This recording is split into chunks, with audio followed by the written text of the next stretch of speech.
Oi, pessoal! Hoje a gente vai falar sobre embocadura na flauta doce. Quando a gente toca um instrumento como piano, violão, violino, a gente consegue observar as nossas mãos no teclado, né, ou no violão, ou no violino, a gente consegue observar como é que o nosso corpo interage com o instrumento. Então, se eu tiver com uma má postura de mão, por exemplo, se ela estiver torta, eu consigo observar essa postura e fazer esses ajustes. Quando a gente toca um instrumento de sopro, isso é mais complicado, porque a gente não consegue ver o que a nossa boca está fazendo ali, exatamente a posição em que a flauta está, como é que a língua está se comportando, né? Então toda a parte de embocadura e articulação, ela é mais difícil de ser explicada num instrumento de sopro, ou mais difícil de ser mostrada num instrumento de sopro, porque depende muito de cada pessoa sentir uma posição dela, se sentir confortável e dela observar e perceber a posição que está ficando, se está legal, se não está. Então, o que a gente está querendo aqui com esse vídeo é para quem está começando, que tenha muita atenção em relação a essa embocadura, de como é que vai fazer. Para quem já toca, verificar se a maneira como está soprando na flauta, posicionando a flauta na boca, está realmente da melhor forma possível, se eventualmente não tem algum vício aí que precisa ser corrigido. E para quem é professor, para estar atento com algumas questões que são bastante comuns e que às vezes a gente percebe que aquele aluno está com um som esquisito, puxa, não está conseguindo fazer, mas a gente não sabe diagnosticar. Então, a dica é aqui a gente prestar atenção em alguns aspectos. Vamos lá? Bom, a primeira coisa, né, a primeira orientação, a gente já falou quando nós estávamos explicando a questão dos apoios na flauta doce, que é o seguinte: a flauta se apoia no lábio inferior, tá? Então, eu tenho que posicionar o bico da flauta no lábio inferior, exatamente no meio do lábio inferior, tá? Ok? O lábio superior, ele só vai fechar, né, ali a embocadura. Eu tenho que apertar? Não, eu não tenho que apertar. Eu tenho que ter uma firmeza ali, obviamente, né? Eu preciso garantir que não vai ter escape de ar. Mas não é apertar, tá? Ele só vai fechar. E o lábio superior, ele tem que estar livre para eu abrir e fechar a boca para respirar, né? Tomar ar. Como também, às vezes, eu posso até articular dessa forma que eu vou abrindo a boca. Então, o lábio superior, ele tem que estar livre para dar essa mastigadinha, sabe? De eu conseguir abrir e fechar, e a flauta vai ficar sempre apoiada no lábio inferior. Então, esse é um aspecto. Quem toca instrumentos como clarineta, saxofone e está migrando para a flauta doce, tem que tomar muito cuidado, porque o que acontece? Quando a gente toca um instrumento de palheta, a gente tende a fechar os lábios, né, e pressionar os lábios dessa forma na palheta do instrumento. E aí, quando a gente vem para a flauta doce, a gente imita esse movimento. Mesmo que os lábios estejam relaxados, né, que eles não estejam virados para dentro, como é o caso da palheta, às vezes acontece da gente prender, né, de quem é um músico que vem desses instrumentos, prender, né, a flauta com os lábios e só respirar pelo canto das bocas, pelos cantinhos da boca, fazer isso daqui. Né? Vai respirando pelo canto da boca, mas nunca levanta o lábio superior.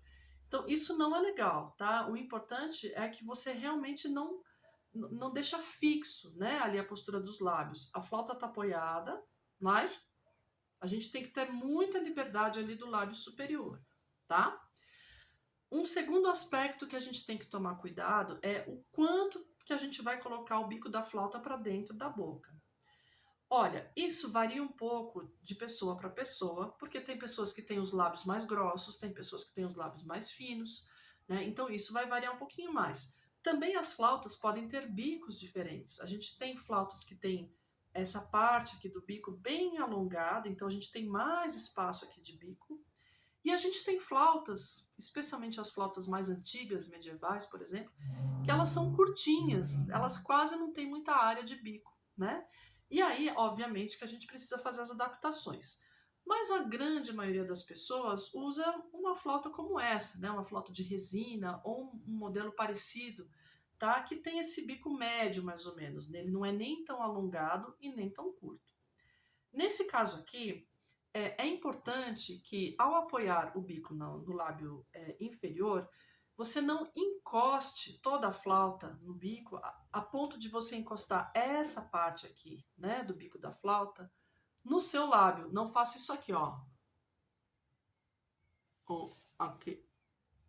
Né? A gente tem que ter um espacinho entre, né, o bico, no lugar onde ele fica aqui no lábio, e a base dele aqui, ó.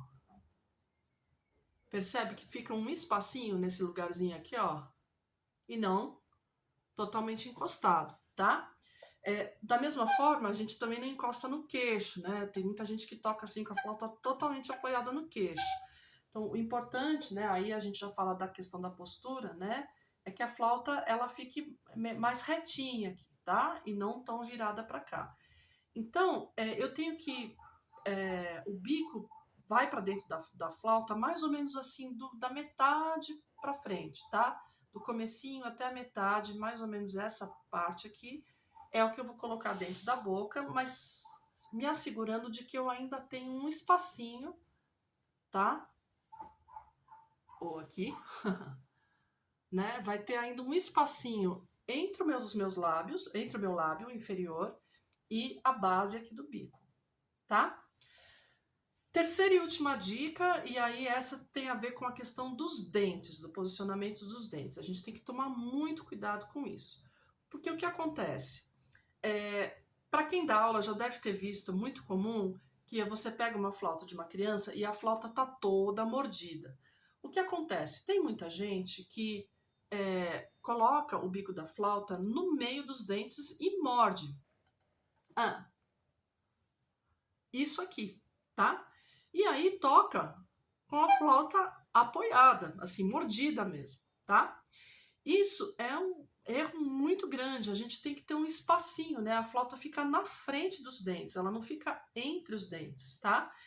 Então, se você é professor e um dia pegou uma aula, você está percebendo que aquele bico já está com os dentinhos ali, você tem que insistir para a criança, né, ou para o adulto, para que ele não mantenha, né, a flauta entre os dentes, mas na frente dos dentes. Isso é uma questão que a gente tem que falar desde o início e bater muito na tecla, tá? Um outro erro que é bastante comum na embocadura é apoiar o bico da flauta nos dentes superiores. Aqui, ó. E tocar com a flauta apoiada aqui, ó. Tem gente que faz isso a vida inteira e nem percebe, ou às vezes percebe e acha que é assim mesmo.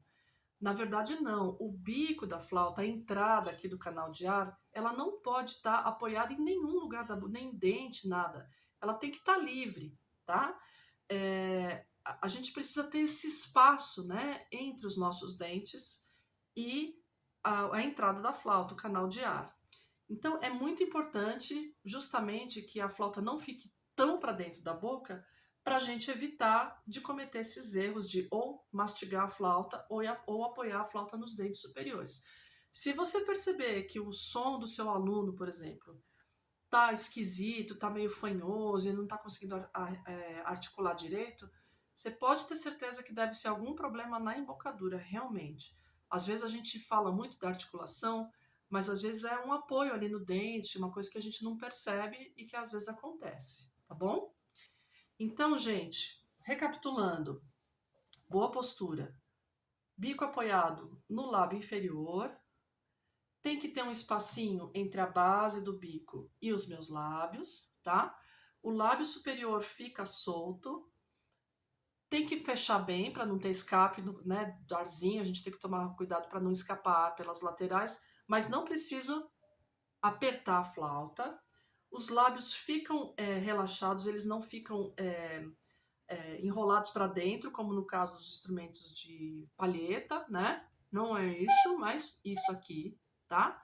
E a flauta fica na frente dos dentes, não é nem entre os dentes e nem apoiado nos dentes superiores. Tá ok? Então vamos lá, gente. Bons estudos e vamos para frente.